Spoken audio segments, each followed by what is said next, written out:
Good afternoon, everyone. Thank you so much for tuning in to today's webinar from the Smith School of Business at Queen's University.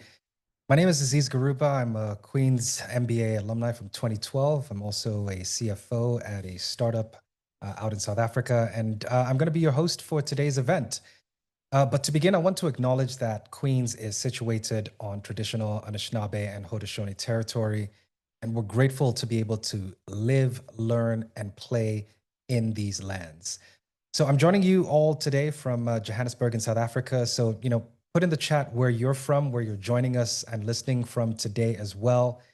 And I'm really, really excited to welcome you to this webinar. It's called The Rule of One: How to Accelerate Your Firm's Global Growth Now. And over the next hour, we're going to explore the essential building blocks of international expansion. And you'll be introduced to that rule of one and dive into the key questions that you need to answer to chart a course for your organization's growth into new foreign markets.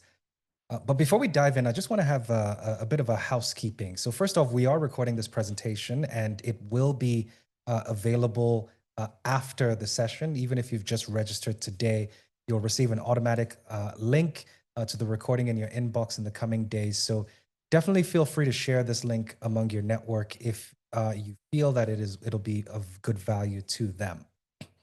The chat feature is also open today, so converse with one another. And as I mentioned, just let us know where you're tuning in from. Drop that comment in the chat as well.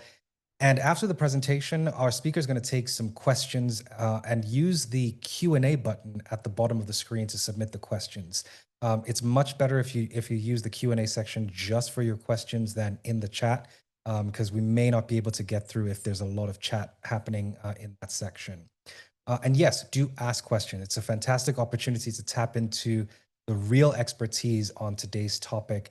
And we ask that you use that Q&A button for the questions. So before I formally introduce our speaker, I just want to let you know that he's going to be teaching on a new Queen's executive education program called Accelerating Beyond Borders. And it's going to be taking place on December the 1st and 2nd in Toronto. And the program is very hands-on, has been designed to sort of help business leaders and managers and entrepreneurs think through the questions that they need to answer in order to pivot and accelerate growth into new markets. So if the ideas and the concepts that are presented today really catch your attention and you want to go deeper, I think this 2-day Accelerating Growth Beyond Borders program is definitely for you. And we'll include a link to the program in our follow-up email, and you can scan the QR code that's in front of your screen right now for more information. So now it's my pleasure to introduce today's presenter. Michael Sartor is an associate professor and distinguished research and teaching fellow of international business at Smith School of Business. Michael is a leading expert in global business strategy, and with extensive experience, executive experience and legal experience, he advises firms from startups to multinationals on international expansion. His research and teaching focuses on foreign market entry, strategy, and performance. So welcome, Michael. Thank you, Aziz. It's great to be here. Awesome. So let's get started, Michael. The floor is yours. Great. Thank you, Aziz.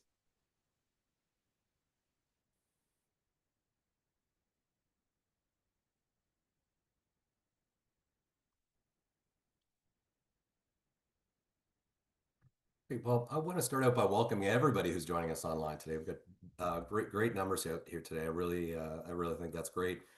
Before we get started, just a quick programming note.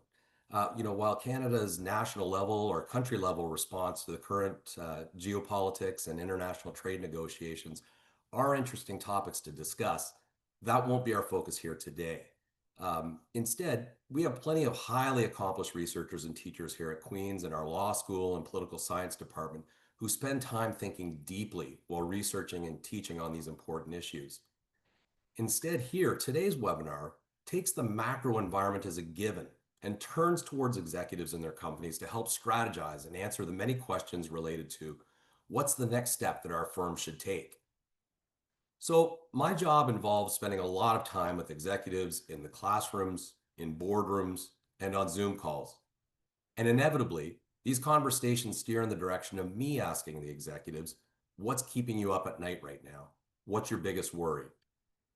And these are the issues that have been coming up a lot lately in those conversations. Artificial intelligence, productivity concerns, innovation pressures, human resource constraints, sustaining competitive advantage, and now tariffs and trade. Well, here's just a brief account of Canada's recent experience in the world of tariffs, a topic that has captured Canadians' attention during the past year. And I want to give some credit here. You'll notice from the bottom of my slide that I was not the one who did the heavy lifting to compile this historical account. That credit goes to two prominent international trade lawyers at Blake, Castles, and Graydon. If we take a look at the period 1989 to 2024, this marked a 35-year period of trade liberalization, which was relatively uneventful when compared to the wave of tariff-related announcements that have been occurring during the past 10 months. And now, many of us are wondering what will happen next summer when the CUSMA review is scheduled to take place. Well, no one knows for sure just yet. There are no guarantees. But we do know that the period of time and the environment that we're currently operating in can be characterized as VUCA, volatile, uncertain, complex, and ambiguous. My belief is that the business landscape that Canadian companies have known and relied upon for decades is changing rapidly, and it's creating significant uncertainty. There's a new era of global trade and investment that's emerging. Canadian leaders and business owners are quickly recognizing the need to manage this increased uncertainty by taking steps to diversify their firms and strategies, enhance their international footprint, and grow their global base of customers. As a professor who spends all of his time thinking about the international business efforts and global business strategy of companies, I take the VUCA environment or context as a given, and I move into thinking about how the company can formulate strategies that optimize performance. So let's get started. What are some Canadian firms doing right now? Well, there's quite a bit of diversification underway as I speak. Some Canadian firms are increasing their exports to new markets, and other Canadian companies are out there drumming up new customers in foreign countries. But at the same time, we see many firms are waiting and just not taking any action whatsoever. And this is understandable. It's human nature. Research has generally found that under VUCA conditions, executives initially feel a loss of control and firms pull back on their planning and action. But it's time to start to get moving and start executing. I maintain that Canadian firms of all shapes and sizes need to move aggressively to diversify their strategies and start growing into new markets. And that task does not have to be as daunting as it sounds. Canadian companies have some significant tailwinds that can help drive their forward momentum on this. Just two of these tailwinds are, number one, Canada's tariff-free access to a large number of markets worldwide, and number two, Canada's brand name in global product and service markets. It's already very strong. Let me show you what I mean. Right now, Canada is signatory to 15 free trade agreements with 51 countries, which open the door to substantial growth opportunities by providing tariff-free access to more than 1.5 billion customers. One of our recent graduates from our executive MBA program here at Smith is a senior international trade lawyer based in Vancouver who has been very actively involved in a wave of recent overseas trade missions to deepen ties and familiarity with our free trade partners. And, as I've already indicated, Canada's brand name in product and service markets worldwide is already strong, and we're in good company. If we take a look at the World Competitiveness Ranking, which is a review of the economic competitiveness of 69 countries in terms of their economic performance, government efficiency, business efficiency, and infrastructure, this ranking uses hard data and a survey of senior executives situated in those 69 countries. Canada was ranked 11th worldwide in 2025, which was a significant jump from its 19th place ranking in 2024. And if we take a look at the Nation Brands Index, an international survey which measures the global perceptions with respect to 60 nations, The selection of the 60 nations in the survey is based on the political and economic importance of the countries in terms of geopolitics and the global flow of trade and business. This index examines 6 aspects of each nation's identity: its exports, governance, culture, people, tourism, and investment. Canada was ranked third in 2023 and sixth in 2024. If we take a look at the RepCore Nations report, it ranks the reputation of 60 countries with the highest GDP by examining the perceptions of citizens from the G7 nations. So the UK, France, Germany, Italy, Japan, the US, and Canada. When the 2025 report was released, a partner at the organization that published these rankings noted that in today's geopolitical climate, a nation's reputation matters more than ever. Nations that strengthen their reputation tend to attract more foreign investment, higher tourism, and they increase their export revenues. Notably, Canada was tied for first with Switzerland in this ranking during 2025. And the Global Soft Power Index. It offers an assessment of the soft power exercised by each of the 193 member states of the United Nations. Data is collected with respect to 3 key performance indicators and 8 soft power pillars, which are based on 35 attributes. Canada's performance on several of these pillars is a real source of pride. Let's take a look at a few of them. The business and trade pillar assesses the strength and stability of the country's economy, the degree to which the company sells products and services that the world loves, how easy it is to do business in the country and with the country, and the country's future growth potential. The international relations pillar examines whether the country has good relations with other countries, is influential in diplomatic relations, and is helpful to countries in need. The education and science pillar evaluates the degree to which the country is advanced in technology and innovation, advanced in science, has a strong educational system, and invests in space exploration. The higher level takeaway here: Canada is regarded as a top business partner. For example, in this survey, we're ranked third of 193 countries for the attribute easy to do business in and with, driven by our stable economy, strong trade relationships, and initiatives like the updated Indo-Pacific Trade Strategy. So Canada's brand abroad is strong coming out of the starting blocks. But despite all this, I frequently hear from executives, managers, owners, directors, and entrepreneurs that I know that our company should be doing something to grow globally right now, but we just don't know how, when, or where to start. So I'm here to share with you today that you need to start now. And I'm going to encourage you to employ the rule of 1 to focus your efforts and get started on stepping out to grow into global markets. So what is the rule of 1? It's simple, really. Focus now on the internationalization of one of your company's products or services for a period of 1 year in one foreign market. The idea in brief is that I'm encouraging you to start taking steps to diversify your business now. What will take more thought is answering the 5 key questions that will enable you to implement the rule of 1. These are the 5 questions that business leaders, managers, and entrepreneurs need to start thinking through in order to pivot and accelerate their growth into new foreign markets. Number 1, why go and grow globally? Why should we expand internationally? Number 2, what does it mean to be an international or global company? Number 3, where should we locate? Which countries? Number 4, when should the company enter a new foreign market? Number 5, how do you execute after making the decision to grow into new foreign markets? These 5 questions matter because each question has a number of factors that you need to consider. And secondly, how your company answers them can have implications for your company's performance. So before we start thinking about making a move into a foreign market, we need to think through the why question and frame it in terms of value creation and value capture. If our expansion into a foreign market has the effect of creating value for our firm, then we have an opportunity to capture that value. Now, in the classroom, I frequently ask the question, what are some benefits of looking to foreign markets? What are some ways a firm could create value globally?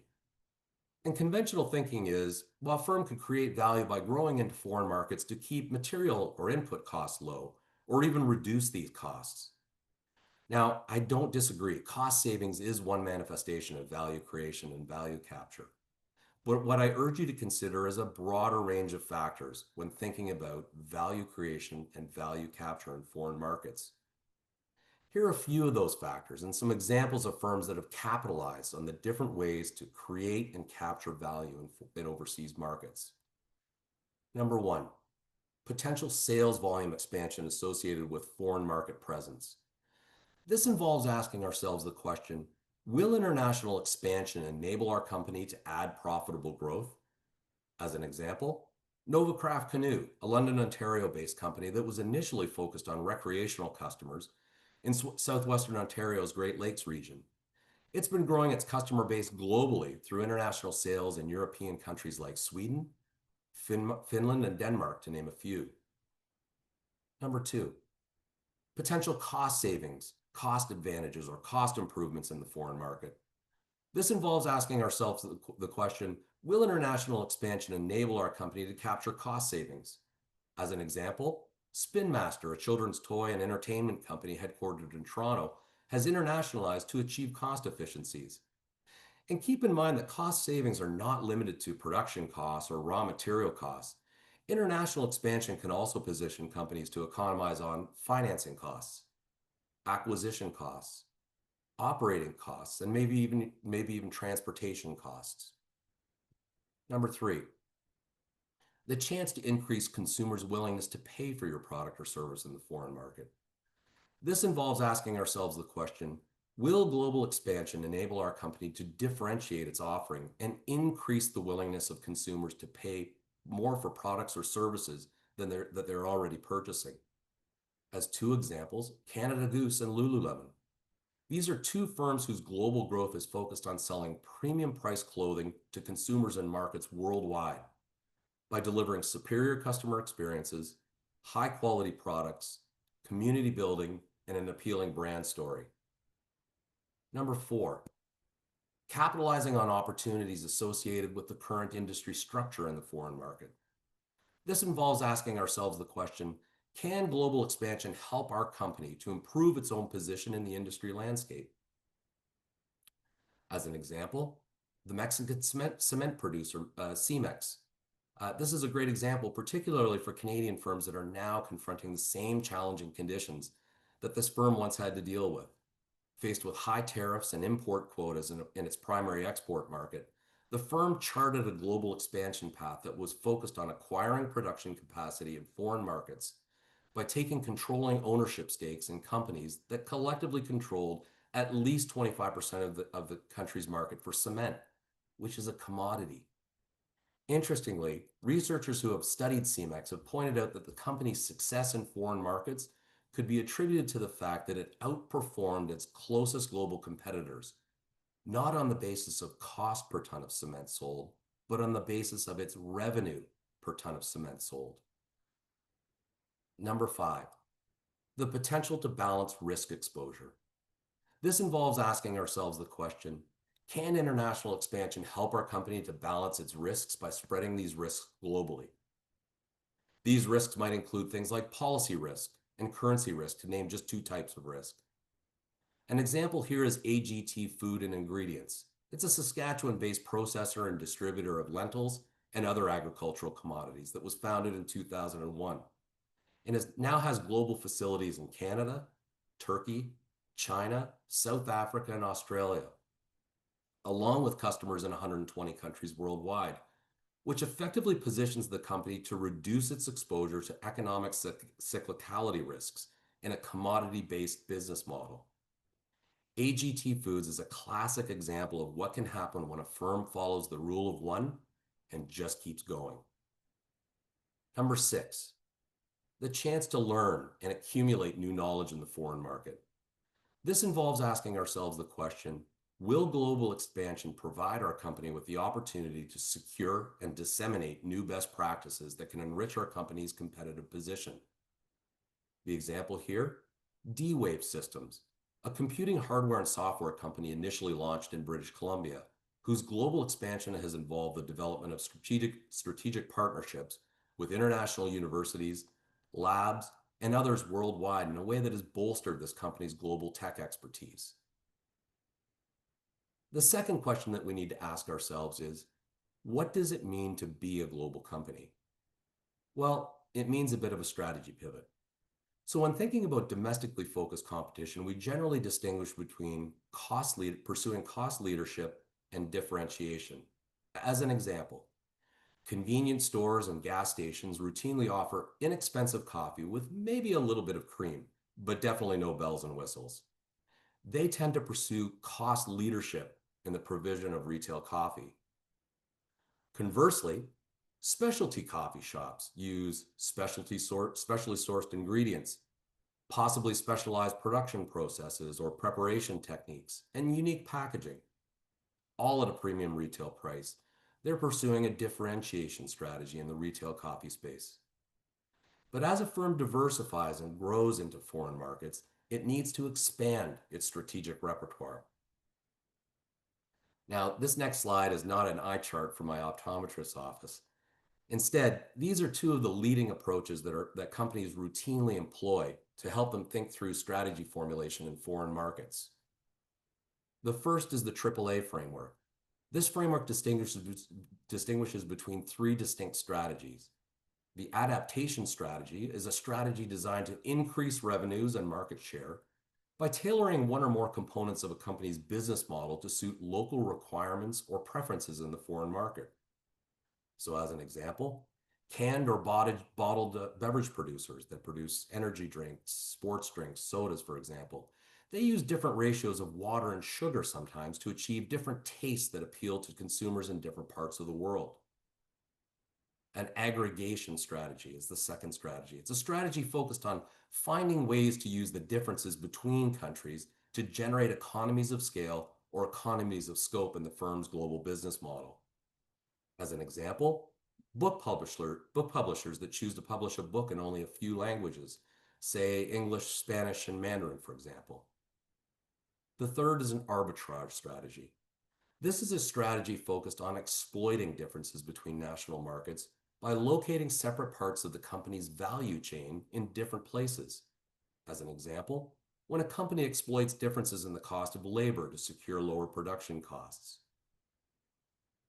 Well, how can a company determine which of the AAA strategies holds the most potential for global value creation? The company's financial statements, particularly the income statement, offer a leading indicator of which strategy to pursue. Firms with high advertising intensity ratios associated with branding efforts, such as globally recognizable fast food firms, they're likely to engage in considerable adaptation to local market tastes in foreign countries. Firms with high R&D intensity ratios, such as pharmaceutical firms with high R&D outlays, which become fixed costs, they can engage in aggregation to improve their economies of scale. Firms with high labor intensity ratios, such as apparel manufacturers with highly labor-intensive manufacturing processes, they'll favor an arbitrage strategy because labor costs can vary considerably between countries. The second framework is the Triple D framework. This framework distinguishes between three distinct strategies, the first of which is a deployment strategy. This is a strategy focused on taking the competitive advantage that the company developed in its home market and simply replicating that advantage in foreign markets without much localization to the environment in the foreign market. The goal here is to increase the company's scale and maintain its costs, or to increase the consumer's willingness to pay. As an example, Apple selling the same lineup of premium computers and phones at roughly the same price through Apple retail stores worldwide. The second strategy is a development strategy. This is a strategy focused on identifying foreign locations where new potential knowledge or capabilities are emerging, and then locating the firm in that environment to acquire or access the knowledge and capabilities and integrate them into the firm. The goal here is to access new knowledge or capabilities that increase the consumer's willingness to pay or decrease the firm's costs.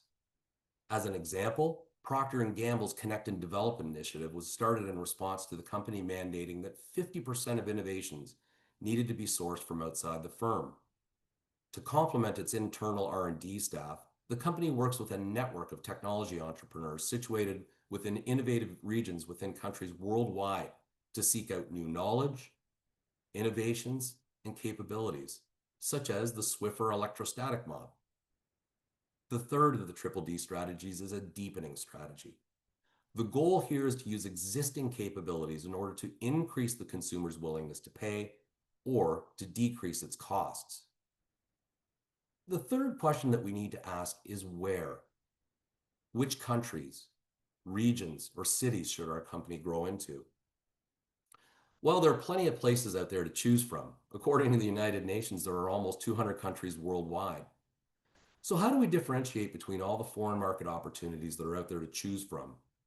Well, you might already have a general sense for where there could be demand for your products and services outside of your home market, from your own observations when traveling in foreign countries, from industry reports or government agency reports, from industry's trade shows, from consultants, from your current network of colleagues, customers, suppliers, and partners, from the business press, and even from friends and family that care about your business and its success, from prospective licensees, franchisees, and others who may have reached out to you already because they see the potential of your products and services for growth in their country.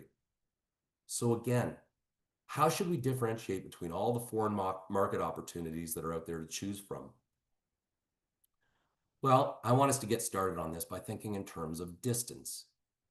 Distance is how far apart our company's home market is from a foreign host market that our firm is thinking about entering. But I'm not just referring to physical distance here.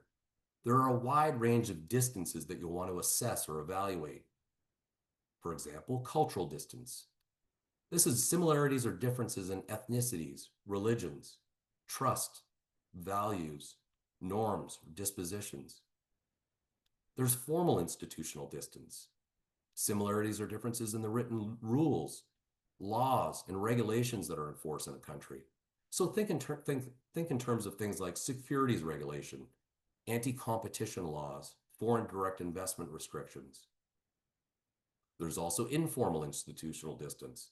Similarities or differences in standards of behavior, norms of conduct, how people think.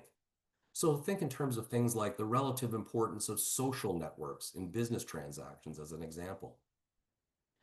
Geographic distance, which refers to physical distance, in addition to the presence or absence of a common border. Similarities or differences in climates, time zones, disease environments, geographic size, geographic remoteness, internal navigability. Administrative distance. Similarities or differences in colonial ties, regional trading blocs, currencies, the degree of political risk or hostility, the openness of the economy. Economic distance. Similarities or differences in economic size, per capita income, internal income disparity, the quality of human resources, natural resources, financial resources, infrastructure, information or knowledge, and innovativeness. Language distance, the degree of similarity or difference between two languages based on factors like phonetics, grammar, and vocabulary. So why are these distances so important? Well, they provide us with insight into the nature of opportunities that are available for us to embrace in foreign markets, as well as the types of challenges that we can expect to encounter. And research shows that these different types of distance can have distinct effects on a company's performance. But the results aren't always what you might expect. Let's take an example. Researchers have asked, what would you expect is the impact of greater cultural distance on the performance of a company's foreign subsidiary? Quite logically, many people reason that greater cultural distance might have a negative impact on performance of the company's foreign investment due to greater communication, negotiation, and management challenges in a cross-cultural setting. But researchers have found that the answer to this question is, it depends.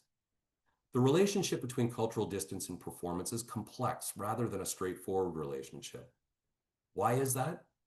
Well, because the answer to this question depends on where the foreign investing company is headquartered and where the investment is being made. It turns out that the distinction between developed markets and emerging markets is an important factor when it comes to the impact of cultural distance on foreign subsidiary performance. But fortunately, frameworks, analytical tools, and data exist to help us narrow down our choice of countries and to measure some of these differences or distances that companies can expect to encounter in foreign markets. We have country level frameworks, which focus on the foreign country's characteristics and their fit with your company's resources and capabilities. We have city level frameworks. These frameworks zoom in even closer to focus on factors that can vary between cities within a country, such as the city's industrial base, its labor supply, its infrastructure and facilities, and its access to customers. And there are even neighborhood level frameworks, which zoom in even tighter to focus on characteristics that have been found to vary within cities. The fourth question we need to ask is, when should the foreign market entry occur? So the question of where to locate is important to a company's efforts to create and capture value. But just as important is answering the question, when will a move to the location be valuable to the firm's efforts to create and capture value? And it's important to know that location choice and the timing of your company's foreign market entry are inherently linked. As a result, companies need to consider how the combination between where and when impacts the firm's ability to create and capture value. When to enter a foreign country does matter. For example, researchers have found that early movers into foreign markets are able to capture a higher market share than subsequent entrants, the well-known first mover advantage. But if you're not the first mover into that foreign market, there's no need to worry, because other researchers found that companies that are not the first entrant experience higher longevity in the foreign market, which suggests that firms can learn from the experience of the first mover or other early entrants into the foreign market. So, fortunately, frameworks and tools exist to help us assess when it's the optimal time to enter a particular foreign country.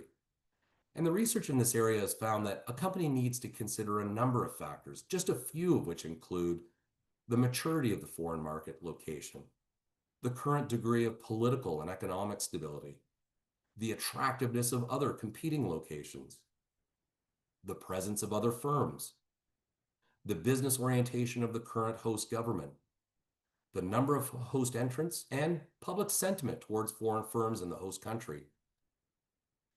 The fifth question that we need to ask is, how should we structure the foreign market entry? This question captures two related questions that we need to ask.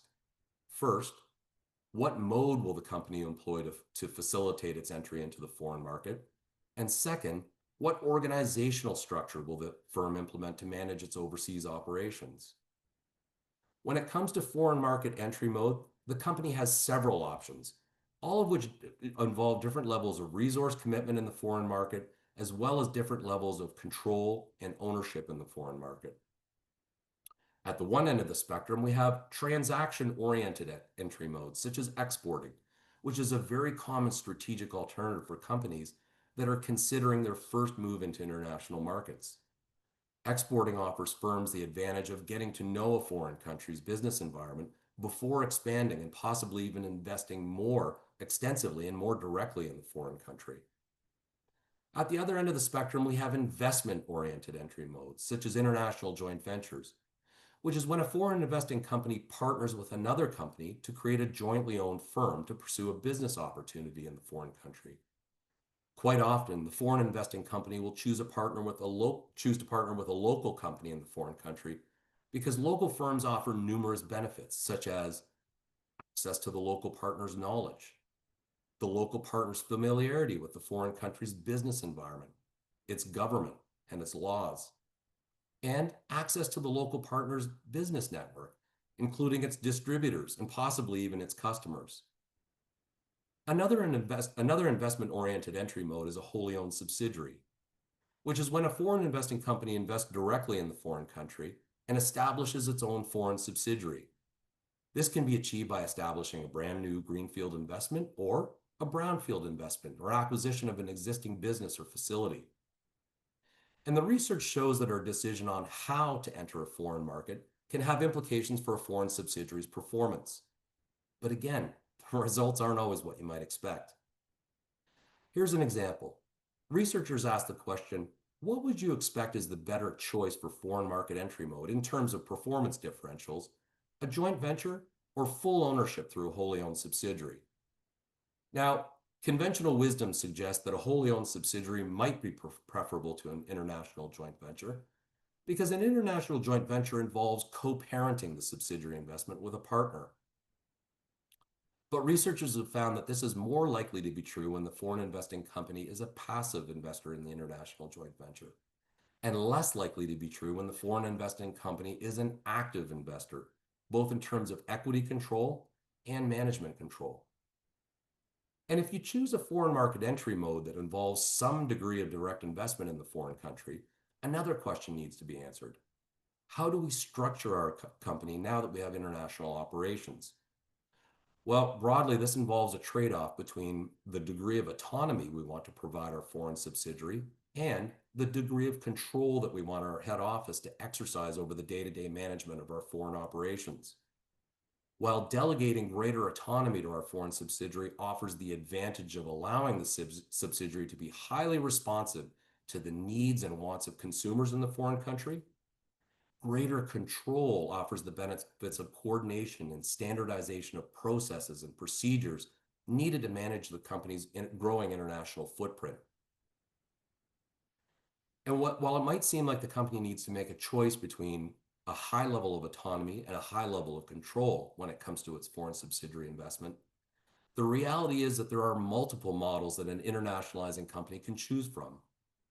Ultimately, each of these models are distinct in terms of the foreign investing company's decision on the trade-off between autonomy and responsiveness in the foreign market on the one hand, and coordination or control over the foreign subsidiary investment on the other hand. Ultimately, the company's decision on this trade-off between localization and coordination and control will have implications for things like the role of the mandate that you give your foreign subsidiary, the key strategic capability that you expect your foreign subsidiary to develop, the location of key assets, either at home where your company is headquartered or abroad inside your foreign subsidiary, the type and intensity of control that the headquarters exerts over its foreign subsidiary, the development and diffusion of knowledge, learning, and innovation, the direction and intensity of resource flows between your headquarters and your foreign subsidiary. For example, flows of capital, goods, services, people, and information, just to name a few. So if you joined us here today because you've been thinking about the need for your company to diversify, explore foreign markets, increase its international footprint, and grow its global base of customers, my advice, get started now by focusing on the rule of one and start formulating answers to the questions that I'm encouraging you to think through in order to position your firm to capitalize on the opportunities and confront the challenges that you may encounter when going global. Thank you for joining me this afternoon. Wonderful. Thank you so much, Michael. A lot of stuff to dig into here in this presentation. So obviously yeah, there have been questions that have come through, but if folks have more questions, please definitely put them in the Q&A. We're going to run through as many as we can. But yeah, Mike, that was a very, very good conversation and very timely, obviously, given one, Canada's focus on beyond south of the border now, considering the budget that was just released or talked about yesterday. So a question from Colin: how can Canada rank high in the brand NBI and WC when our economy is decreasing on a competitive basis, according to David Dodge and Don Drummond? Yeah, I don't want to pass on that question, but this is a great question for economists.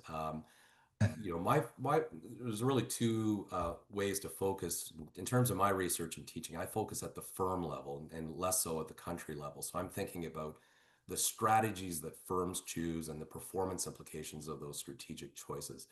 Things that are happening at the country level really are the domain of economists. So taking a look at some of the reasons why countries might rank more highly or lower than we would expect in foreign markets. So that'd be my short answer on that one, Aziz. Cool, cool. All right. So maybe a question. Let's talk about some of the common mistakes that Canadian firms make when entering new markets. What are they, and how can we avoid them?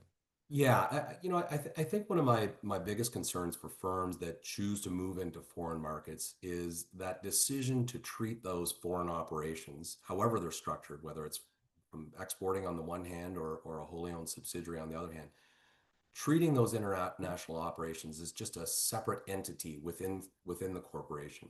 It is really, really important to integrate whatever activity you're engaging in a foreign market. It's really, really important to incorporate that activity inside the firm as a whole. And too often we see firms that are making that first move into a foreign market, treating that as a separate standalone activity. And what happens is you miss out on a lot of interfirm activity, particularly flows of, for example, knowledge or information or innovativeness that take place between the headquarters and the foreign subsidiary operations or the foreign market presence. So we know that firms that develop new knowledge, innovativeness, and information at their headquarters, they really try to diffuse that out into the foreign market environment in order to capitalize on that opportunity to leverage those capabilities in the foreign market. But equally, when you establish a presence in a foreign market, there's a lot of learning that goes on and new knowledge. And you want that to be flowing back to not only back to the headquarters, but also throughout the firm's global network of other possible foreign subsidiary investments. So it's that need to integrate within the operations of the firm and its headquarters, as opposed to just treating it as a standalone activity. That's a big mistake that we see time and time again. Great question. Yeah, and I guess that also, impacts, or the degree of impact really also depends on the size of the company, right? So if we're talking small companies, it's a different strategy versus, medium to large companies. I guess a follow-on question to that would be, how do we, what's the balance between localization efforts, especially when you move into a new market, versus taking a global HQ or a global or an HQ approach even to the local subs in a foreign market? Yeah, this is another great question, and I'll point back to the eye chart from the optometrist office that I brought with me here today, the AAA and the Triple D strategies. You can see from those strategies that the degree of localization or the degree of standardization, that trade-off decision that needs to be made, really depends on the strategy. It ties back to the strategy that you're pursuing. It's a matter of degree once you choose one of those strategies. To what extent will you choose to localize or, on the other hand, to integrate? I don't want to position integration or local market responsiveness versus integration, coordination, and control as one is better than the other. Every firm has to find that optimal balance between the two, and it'll depend on the nature of the products and services that the firm is marketing or selling, and the nature of the foreign subsidiary environment, the foreign environment that's the subsidiary investments being established. Awesome. All right, we've got a question from Grupinder. The biggest challenge we face in expanding globally is shipping costs. Currently, a startup I'm working on is drop shipping directly to end users. What are some of the strategies to tackle this type of issue for a drop shipper? Yeah, so what we've seen happen when it comes to transportation and shipping costs is that initially some smaller firms have had to outsource, and there's not a lot of cost savings there, obviously. But as firms grow in size, we're seeing more internalization of that activity. And obviously that requires an international presence with the firm.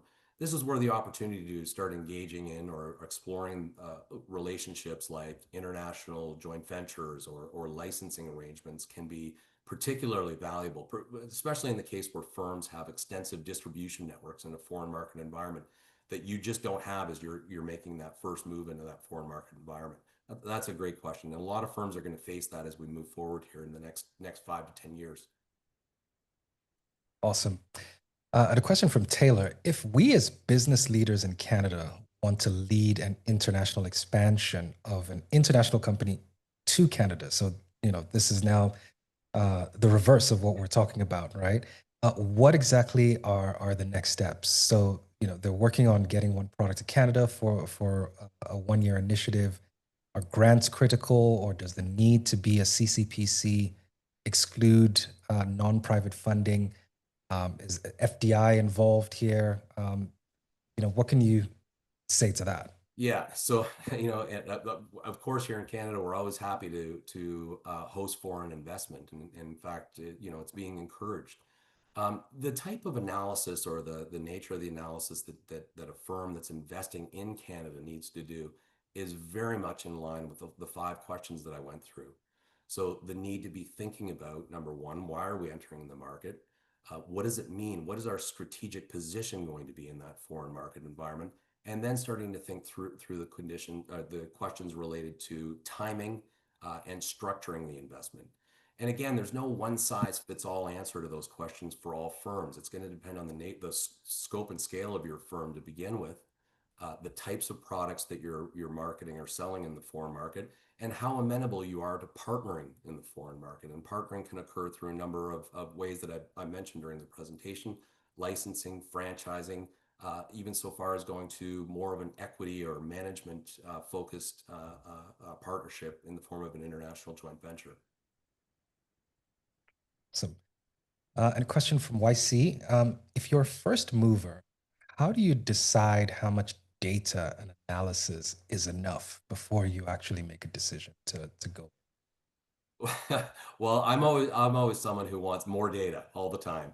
I don't recommend making a hasty move into a foreign market. Making an investment in a foreign market environment, whether it's a direct investment or more of a passive entry through, say, exporting or franchising or licensing, is a complicated affair. And what I don't suggest is that you leap in directly. You've got to work through those questions to initially satisfy yourself that you have rationalized, why are we expanding globally? Where are we going to go? What's our strategic position going to be? And when are we going to enter? Do we want to be the first entrants? And I think that'll probably determine where the cutoff point is for collecting data and information. But I strongly encourage you not to shortcut the process. But one of the ways I encourage firms not to shortcut the process is by using this rule of one, really, narrowing the scope of the task. It can sometimes be daunting to think about, well, let's go international and let's expand our global footprint. But if you focus just on one product or one service in one country, that can also limit the scope of the data that you need to collect in terms of getting yourself to the position that you're comfortable to make that first move. And I guess even thinking about the countries, right? Would you say right now are some good options that Canadian small businesses or medium enterprises should be looking at or exploring uh, with regards to international expansion? Well, I think on maybe the sixth, seventh, eighth slide in the PowerPoint presentation deck that I presented today, I provided a couple of links to some websites where you can get more details on the free trade agreements that Canada is currently a signatory to. I think that is a great starting point, at the very least, to be thinking about foreign markets where we have established free trade agreements and we're trying to grow our presence in those markets.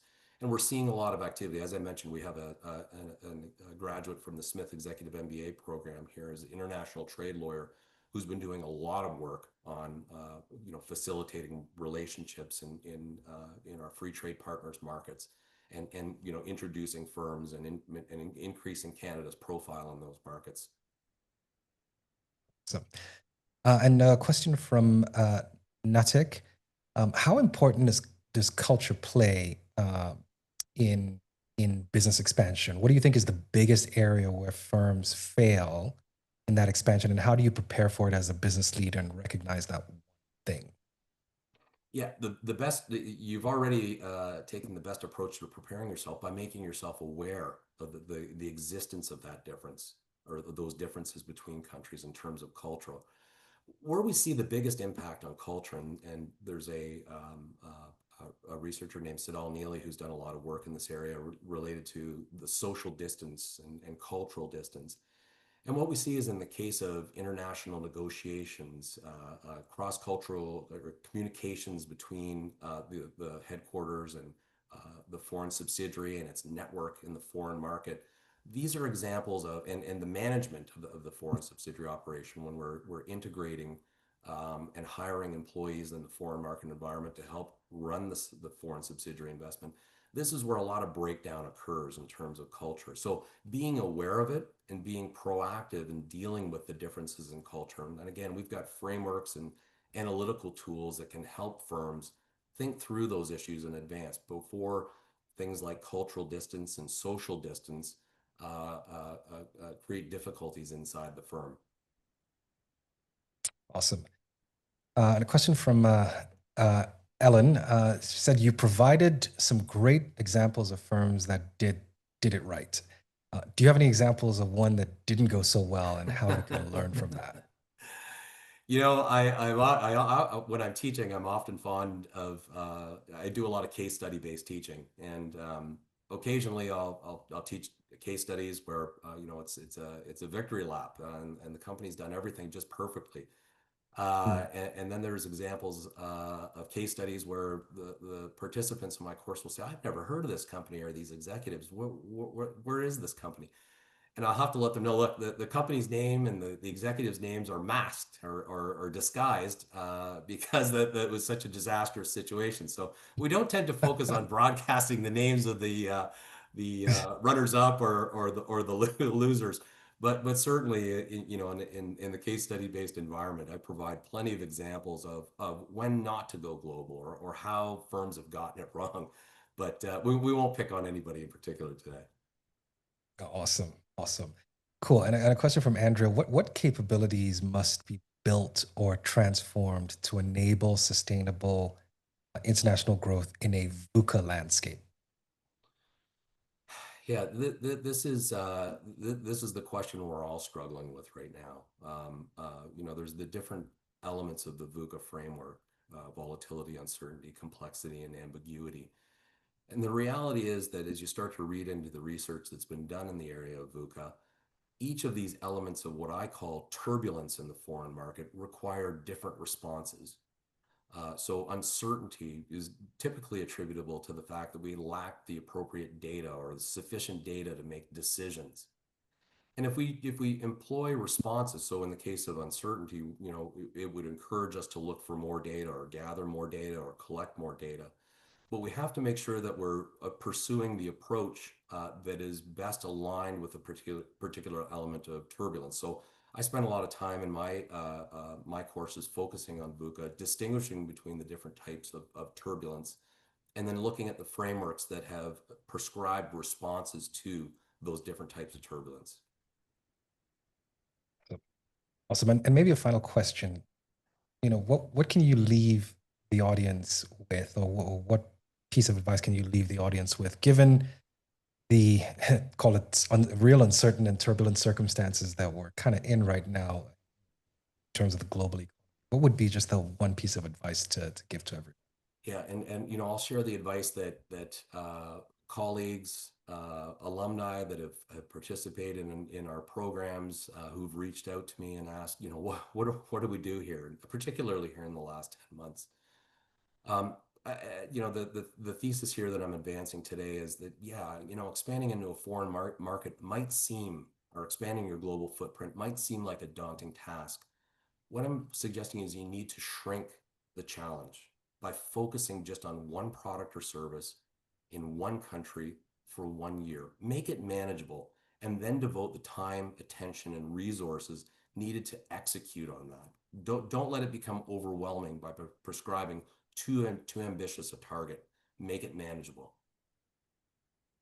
Awesome. Awesome. Thank you, Mike. This was Thanks. very, very, very informative. This was fabulous.